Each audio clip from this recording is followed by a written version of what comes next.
Halo teman-teman, Assalamualaikum, selamat datang di HC Suka Cerita.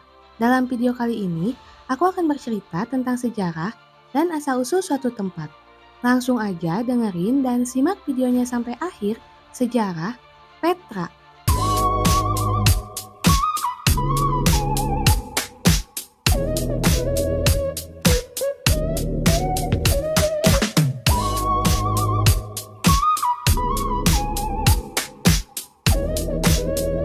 Dibangun lebih dari 2000 tahun yang lalu, Petra terus memukau wisatawan dan arkeolog.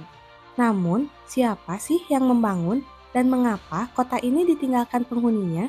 Saat memasuki Petra dari ngarai berkelok yang dikenal sebagai Sik, pengunjung akan disuguhi bangunan menjulang Alkansa. Disebut juga sebagai The Treasury atau perbendaharaan. Bangunan itu diukir dari batu pasir berwarna merah muda. Bagi banyak wisatawan, kunjungan ke kota kuno di barat daya Yordania berakhir di sini. Namun, Petra memiliki lebih banyak hal untuk ditawarkan, termasuk lebih dari 600 fasad batu dan daftar petunjuk menarik tentang penduduk masa lalunya. Petra berfungsi sebagai ibu kota orang Nabatea selama ratusan tahun sebelum orang Romawi mencaplok kerajaan tersebut tahun 106 Masehi. Pusat perdagangan kuno itu pernah menampung puluhan ribu orang. Namun, populasi kota itu telah lama menyusut pada tahun 1812.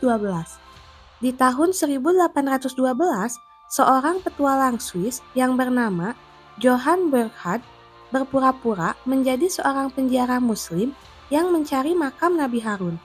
Ia meyakinkan seorang pemandu Beduin untuk membawanya ke kota itu yang oleh banyak orang barat dianggap sebagai mitos. Sejak saat itu, ketenaran Petra semakin meningkat. UNESCO menobatkan reruntuhan Petra sebagai situs warisan dunia pada tahun 1985. Bahkan, film Indiana Jones and the Last Crusade tahun 1989 menggunakan Petra sebagai panggung untuk beberapa adegan. Kata seorang arkeolog di University of Humanities in Abu Dhabi di Abu Dhabi yang bernama Zeyad Al-Salamen mengatakan, jika ingin mengunjungi Petra, Anda tidak dapat menjelajahinya dalam satu hari. Dari puncak Al-Biara, situs di gunung tertinggi Petra berisi reruntuhan dari zaman besi. Pengunjung dapat melihat jalan utama. Jalan utama itu melintasi kota. Dari situs itu, pengunjung juga bisa mengamati tata letak kuil dan keramaian wisatawan di bawahnya. Kata Al-Salamin mengatakan, Anda akan melihat kota yang hidup di depan Anda. Ia adalah penduduk asli daerah tersebut yang menghabiskan masa mudanya menjelajahi kuil, monumen, dan rumah di Petra. Sebagian besar kota tersebut masih belum digali dan dokumen yang menggambarkan suku Nabatea masih sangat langka. Menurut antropolog bernama Megan Perry, suku Nabatea tidak benar-benar meninggalkan catatan tertulis mereka sendiri. Namun, para peneliti telah mempelajari kehidupan di Petra dari tulisan-tulisan Yunani dan Romawi, juga dari dokumen komersial yang tercatat pada papirus dan reruntuhan itu sendiri. Suku Nabatea berperan sebagai perantara antara produsen di Arabia Selatan, Afrika, dan India dan konsumen Yunani dan Romawi. Kafilah unta mereka mengangkut komoditas seperti kemenyan, rempah-rempah, dan sutra. Mereka mengumpulkan kekayaan melalui pajak. Suatu catatan sejarah mencatat bahwa suku Nabatea mengenakan pajak sebesar 25% atas impor. Kata Al-Salamin, kekayaan ini tercermin di peta. Hal itu memungkinkan pembangunan kota besar dan kuil-kuil, pemandian, dan jalan bertiangnya menjadi mungkin. Sebagian besar peninggalan arkeologi di Petra adalah makam. Suku Nabatea pasti sangat memperhatikan kehidupan setelah kematian. Mereka memandang hidup mereka sebagai perjalanan singkat. Beberapa makam ditempatkan di fasad batu yang rumit seperti The Treasury. Di bangunan itu, para arkeolog menemukan makam yang berisi 12 kerangka pada tahun 2024. Makam lainnya sesederhana ukiran seperti poros di batu pasir. Beberapa makam memiliki prasasti pemakaman yang ditulis dalam bahasa Aram, bahasa umum pada saat itu. Prasasti ini mencantumkan siapa yang berhak dimakamkan di makam, juga tentang tindakan yang dianggap sebagai pelanggaran makam dan hukuman atau kutukan bagi yang melanggar. Situs lain memiliki prasasti peringatan yang berfungsi sebagai semacam buku tamu bagi para pengelana. Mereka mungkin dapat menyertakan nama dan permohonan mereka kepada dewa. Prasasti di Petra dan lokasi lain memberikan beberapa informasi tentang agama Nabatea yang politeistik. Dewa-dewa Nabatea meliputi Dusara, dewa laki-laki tertinggi, dan Alat, yaitu dewa perempuan. Representasi para dewa berubah seiring waktu. Awalnya mereka berbentuk balok, bukan manusia, yang perlahan-lahan menjadi lebih antropomorfik. Kemudian Dusara dikaitkan dengan Zeus, sementara Alat digambarkan seperti Aphrodite.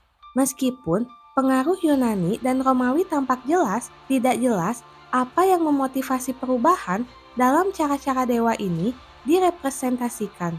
Para arkeolog juga menggali informasi tentang apa yang dimakan oleh orang-orang Nabatea, termasuk berbagai buah-buahan, biji-bijian, dan daging.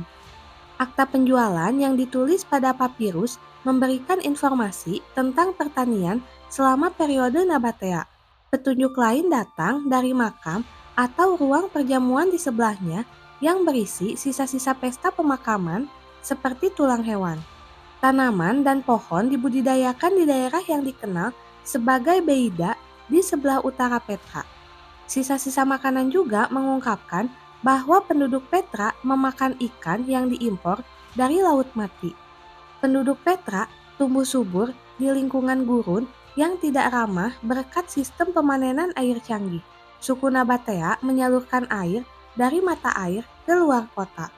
Kemudian mereka mengukir saluran ke dalam batu untuk menampung air hujan. Mereka juga membangun bendungan untuk menyimpan air. Lalu, mengapa Petra ditinggalkan penghuninya? Nah, gempa bumi pada tahun 363 Masehi meratakan banyak bangunan kota. Setelah gempa bumi lain beberapa abad kemudian, jumlah penduduk kota semakin menyusut. Gempa bumi ini merusak infrastruktur air di Petra. Jadi, penduduk pindah ke pemukiman di dekat mata air. Sebagian besar Petra, termasuk tempat tinggal, masih belum digali.